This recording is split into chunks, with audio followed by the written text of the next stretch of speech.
Un temps viendra où les moyens de transport modernes feront des avancées importantes. Le trajet qui prenait autrefois des jours à compléter aboutira dans l'espace de quelques heures, voire même quelques minutes.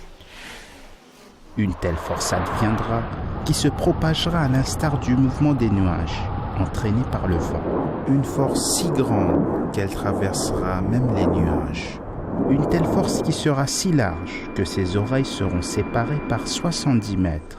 Elle sera recouverte par un teint blanc, empreint d'éclat, qui sera propulsé par le feu. À l'intérieur, les gens seront assis et une annonce sera prononcée à l'arrivée de chaque arrêt. Or, pendant que son œil matériel multipliera ses avancées mondaines, l'œil de la foi et de la croyance sera fermé. Un temps viendra où l'islam sera menacé. Une telle force sera engendrée, elle qui s'évertuera à égarer l'homme de la croyance en Dieu.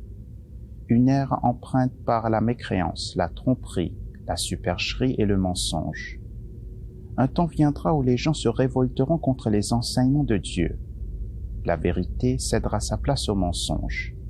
Satan ensevelira la terre et répandra le chaos et la corruption à l'échelle de la planète. C'est à cette époque qu'aura lieu la deuxième venue tant attendue du Messie, qui viendra mettre en exergue l'identité véritable de cette force connue sous le nom de la Dajjal, qui devait faire son apparition vers la fin des temps, conformément aux prophéties du saint prophète, paix et bénédiction de Dieu soit sur lui. Le Messie promis n'était nul autre que Hazrat Mirza Ghulam Ahmad alayhi salam, dont le but était celui de mobiliser une résistance acharnée au Dajjal qui s'est empêtré dans le cœur des gens. Une résistance qui devait se faire sans armes ni épée, mais plutôt par le biais d'une argumentation incontestable.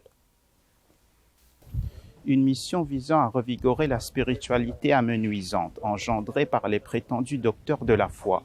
Le Messie premier alayhi salam est venu défendre l'islam contre ce serpent venimeux qui est venu décimer la foi des gens. Il est venu réfuter la doctrine trinitéenne et ramener l'humanité vers un seul Dieu, afin d'endiguer d'une démarche pleine d'humilité la montée de cette culture de honte et d'indécence engendrée par la Dajjal.